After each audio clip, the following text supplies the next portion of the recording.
Perhaps this is an opportunity for us to get a little technical.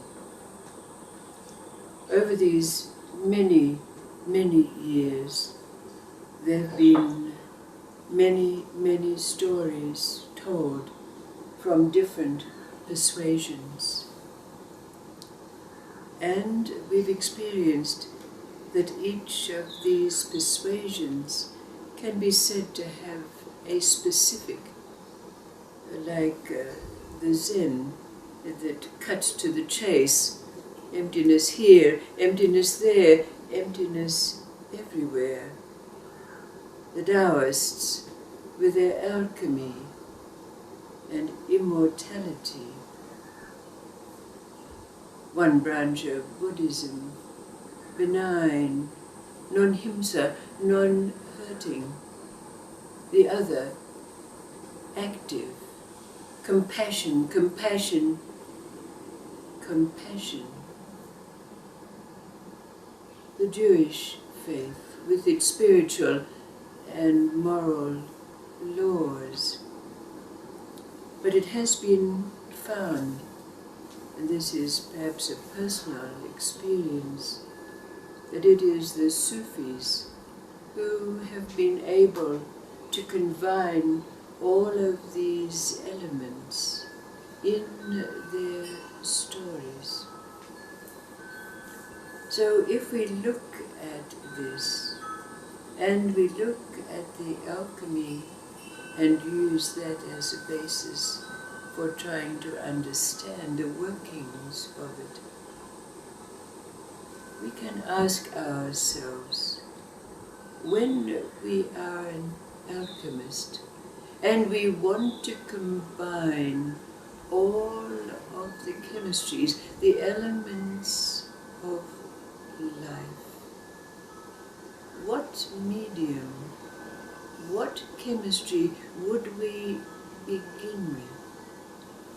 If we're an artist and we want to take all the colors and combine them, what color would we begin with?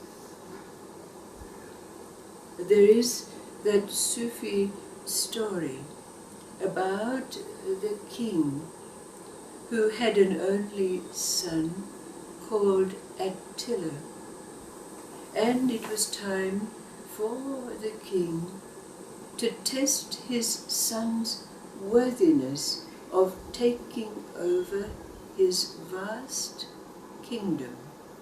So he gathered together his advisors and asked them, what tests would you give to my son to see that he was worthy to take over my kingdom?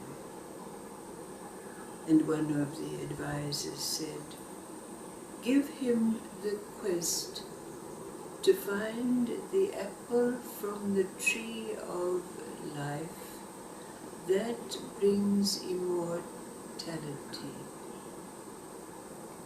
A second said, let him go and find the ring of true happiness.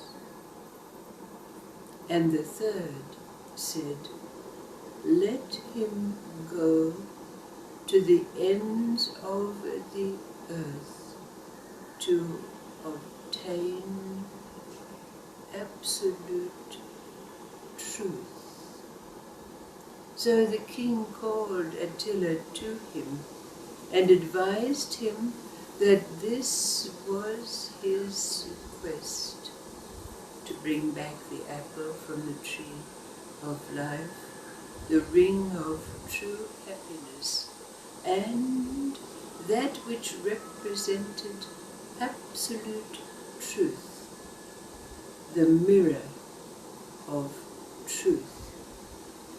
So Attila, laying in his bed that night, knowing that the next day would bring him to his quest, tossed and turned. He had never been outside the boundaries of his kingdom. How was he to obtain and complete these tasks? But in the middle of the night, in a moment of his deepest perplexing, a vast light seemed to surround him, and out of that light came a voice which said, "I am your true self. These tasks are not as daunting as what your mind perceives them to be. I will guide you." The next morning, Attila found on his pillow a leather thread on which was an amulet, and instinctively, without a thought, he knew that if he touched this amulet 3 times, he would receive what was needed in the moments. So he set out on his stallion and rode, knowing not where he would be led, but knowing that this stallion was knowing its way. Now, after some while, Attila found himself at a great gate, but with the slightest movement, the gate opened, and he found himself in a vast orchard. Fruit trees all around, abundant with fruit. Somehow, within him, he knew that any fruit from any of these trees was what he was seeking, the fruit of immortality. So he plucked a big, ripe, shining apple and put it in his pocket. But just as he did, 1,000 small insects came to bite his ears, his face, and his neck. He instinctively put his hand to his amulet, and the insects disappeared. Quickly he rode out of that garden and made his way along a path, the path opening up with the feet of his stallion. But he was tired and thirsty, and he came to a lake where 3 maidens came down to wash their clothes. He asked them, "Is there somewhere I can rest? My horse and I are tired and hungry." The 3 maidens pointed to a farmhouse on a hill nearby. So Attila made his way there. He was welcomed by the farmer and his wife, given food and a place to rest. But just as they were finishing their meal, there was a knock on the door. And the farmer said, "Who could that be at this time of evening?" But when they opened the door, there was an old man. The farmer invited him in, gave him hot soup, and a place to lay in front of the fire to be warm and comfortable through the night. Attila was given a little room on the side, but in the middle of the night he heard groaning, sounds of obvious pain. And when he went out, there was the old hermit, writhing in obvious agony. Suddenly, within Attila, clearly came the message: give him of the apple. So Attila, taking the apple out of his cloak, put it to the lips of the old man, who after each bite was restored not only to an absence of pain, but rejuvenated. His hair turned black, his skin youthful, his demeanor vibrant. The old man, now refortified, said, "Thank you. I now give this to you." And out of his robe he took a golden ring, handing it to Attila, saying, "This is the ring of true happiness that has been awaiting you." Attila took this ring and again put it in his robe, taking his leave of the farmer and his wife, who begged him to stay, but he repaid their hospitality with a coin of gold and left to complete his quest. His trusty stallion took him further and further until he came to what seemed the edge of the world. But tired, he found a cave in which to rest.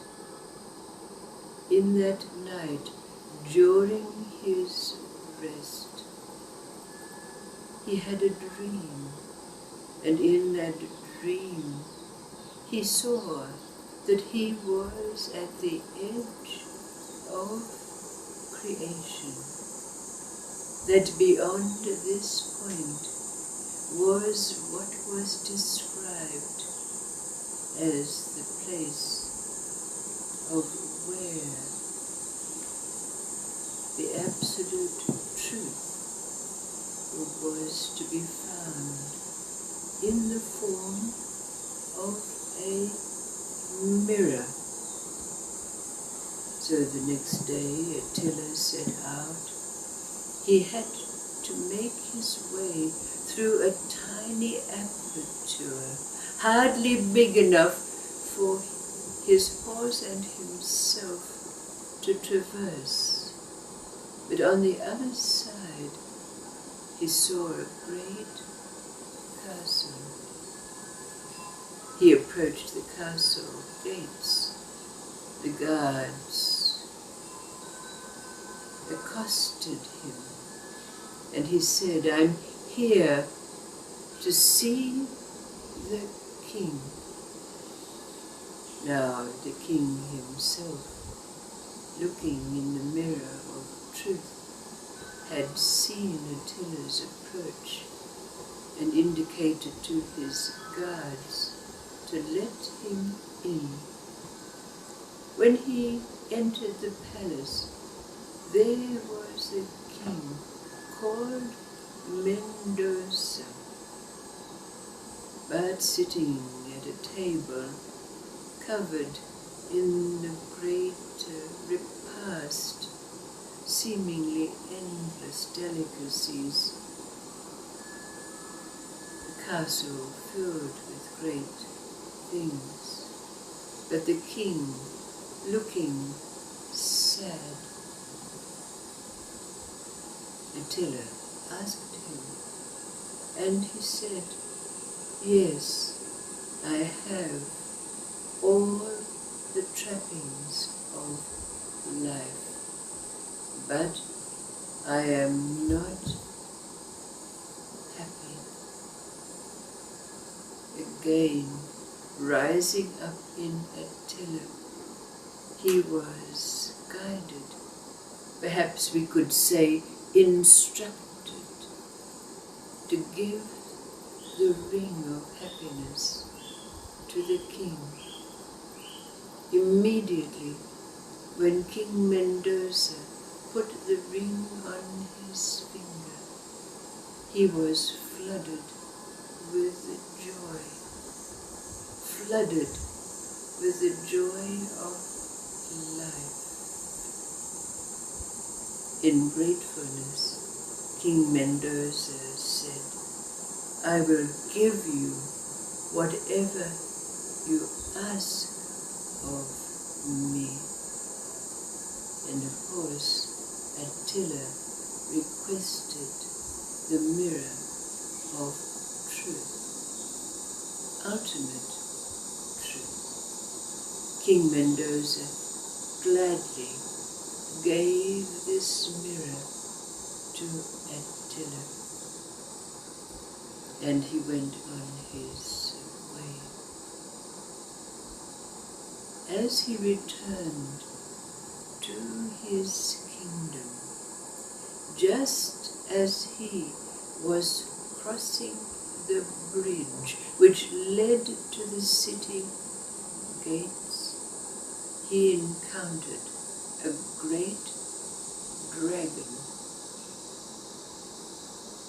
Immediately, he took out his sword, and with one strike was able to behead this great monster.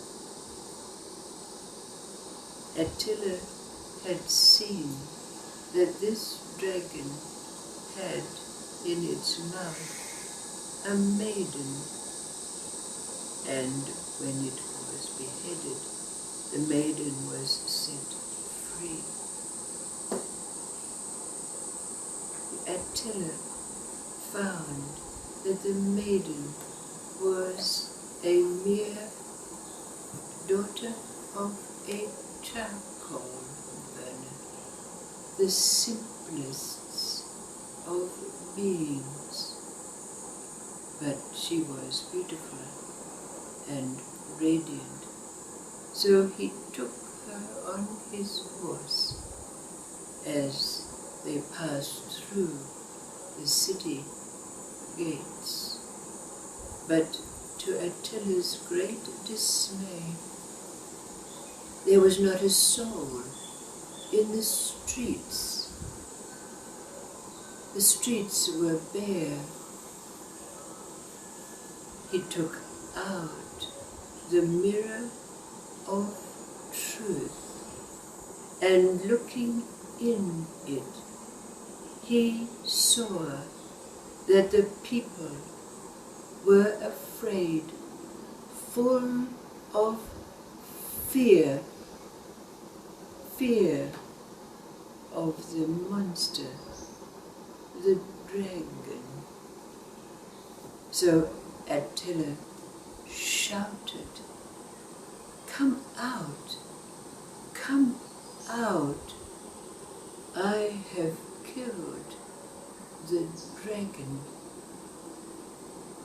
So the people came pouring out from their houses, gathering around Attila, rejoicing in their liberation.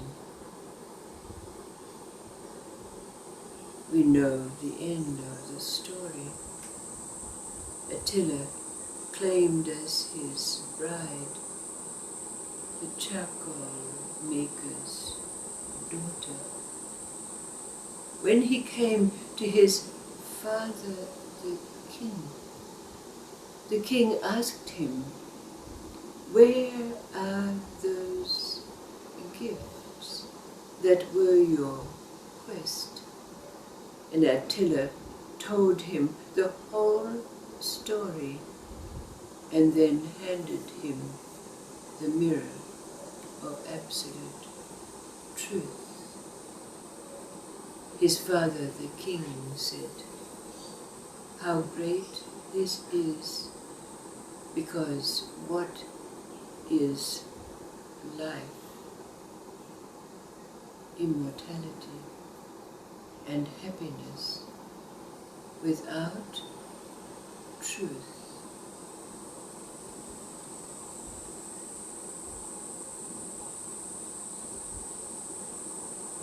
So putting this preamble together with this story, what chemistry, what element would you use to add all the chemistries of life in the great alchemy of life? What color would you have in your palette to which you added all the other colors? What is the mirror of truth for us?